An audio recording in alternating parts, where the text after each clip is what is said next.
Mercury. He's like your cup of coffee first thing in the morning. He gives you energy.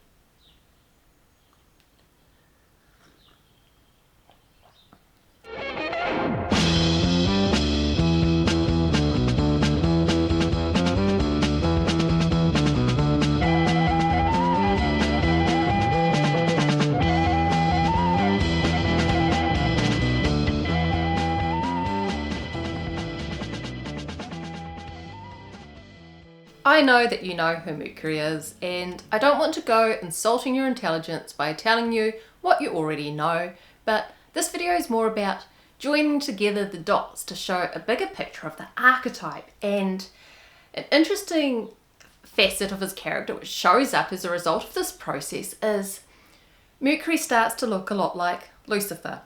Yes, Lucifer. I better show you what I mean. It's traditional to start with Mercury, possibly because Mercury is the first planet in the solar system and that it's the planet which is closest to the Sun. So you could say Mercury has a special relationship with the Sun. He's also the smallest planet in the solar system and the fastest moving, taking only 88 days to complete a year. Mercury is the Roman name for the god, and he was known as a god of travel. He also gives us the words for merchant and merchandise because his easy come, easy go nature is what you want when you're trading. And one of his symbols is a bag of money. He also gives us the name for Quicksilver because he's mercurial, he's changeable. And a bizarre aspect about Quicksilver is it's one of the ingredients which is used to create gold. The planet itself can be seen either in the evening or in the morning. So he is a morning star.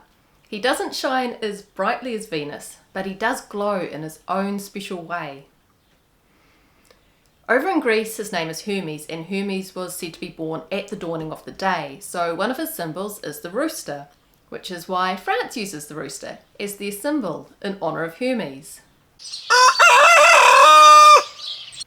Hermes was the herald of the gods, the messenger of the gods. He could take our prayers up to the heavenly realms, or he'd bring messages down to the mortal world in the form of signs, symbols, omens, or divination. He's a god of inspiration, a god of dreams, and because he's got a foot in both worlds, he can also act as a psychopomp, which means he can guide souls to wherever it is that they're going to go in the afterlife. He crosses boundaries. He is a god of the crossroads. He breaks rules. Mercury is the god of thieves. His primordial name is Prometheus. Prometheus means forethought. Seemed like a good idea at the time. Long story short, Prometheus had been given the job of making humans out of clay, and because we are his children, he wanted to give us every tool at our disposal to survive in this big bad world. It's just that the gods had decided that humans weren't wise enough to use fire, so Prometheus went and stole it for us anyway. Thanks, Prometheus! But as a punishment for his rebellion, Prometheus got chained to a rock and tortured for almost infinity. That was until Heracles came along and saved him as one of his labours. The Heracles myth and the Prometheus myth are both stories about the fall and about reincarnation, and the Heracles myth is still an interesting story if you're ever bored on the internet one night and want to check out some Greek mythology. So yeah, he's a god of fire, he's a god of light, he's the light bringer. He brings us those "oh I see" moments. In astrology, Mercury is the god of the conscious mind, and you may have noticed that the conscious mind is full of words. Words are the tools that the mind uses to think, and Mercury is all about thinking. He's all about the ways that knowledge and information is gained. So he's interested in talking, reading, he loves books, questioning, playing, experimenting, making mistakes. Mercury understands that making mistakes is part of the human condition. He's a champion of humanity, a helper of humanity, and he's also the god of doctors. So doctors use Mercury's symbol, the caduceus. The caduceus is a pretty interesting symbol, as you'd expect as the symbol for the god of symbols. It's got a lot going on with it. First of all, there's that stick. It could be a walking stick, a magician's wand, an antennae for transmitting and receiving energy, or it could just be a stick for making fire with. Then there's those snakes. Snakes can mean transformation because they lose their skin.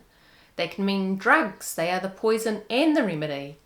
It can mean energy, Kundalini energy realized, and the whole symbol can be a symbol for transmutation of the soul or enlightenment. Hermes was the great alchemist. He brings us the Hermetic order of the Golden Dawn, and his card in the tarot is the Magician. The Magician card is about using the 4 elements of the material realm with the 5th element of spirit to manifest the will's desire. It's not just real magic that Mercury's interested in, although what is real magic? Is it just when something happens so quickly it looks like magic? He's also just as entertained with magic tricks, games, puzzles, dinky things. He's got a childlike and fun-loving nature. If he was an animal, he'd be a monkey.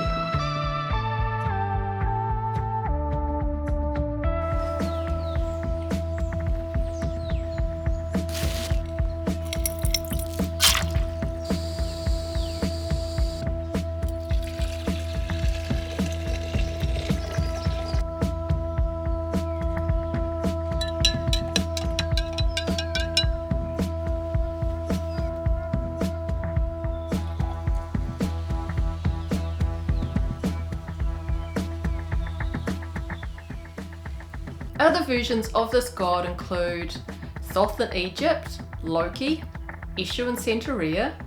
Here in New Zealand, the trickster who stole fire was called Maui. Maui, incidentally, was left-handed. There's always an exception to the rule, and this is the character who's going to try and find it. And over in the British Isles, his name is Lu. Lu was synchronized with Mercury by Julius Caesar when Julius Caesar was over in the British Isles doing whatever it was Julius Caesar was doing over in the British Isles. Lu is a god of wisdom, a god of light. He may have been the origin of that leprechaun myth. And what makes Lu particularly noteworthy is Lu's partnered with a wife. Usually Mercury is depicted on his own as a youth, but Lu's wife is called Rosmerta, which means the great provider. She's the goddess of abundance, and one of her symbols is the butter churn, which makes a lot more sense when we look at the video I've made on the goddess of abundance, also known as Earth. So yeah, that's who this archetype pairs up with. He pairs up with the Earth archetype. He only seems to have eyes for her, and he finds her irresistibly erotic. In real life, people who personify this archetype might be short in stature. They could have interests or jobs relating to this archetype, such as being a book writer, a storyteller, learning languages for fun, a job that involves lots of travel. He could be a postman, a tour guide, a professional cyclist. Maybe he's a chemist, a doctor, an alchemist. He could be a controversial philosopher, a game show host, a hip-hop artist. You get the drift. And a final aspect about this archetype, which is kind of curious, is in astrology, Mercury rules the star sign of Gemini, the twins. Does Mercury have a twin? Well, it's looking a little bit like he does, so you might want to check out the video I've made on Neptune, the goddess of the unconscious mind. See you soon!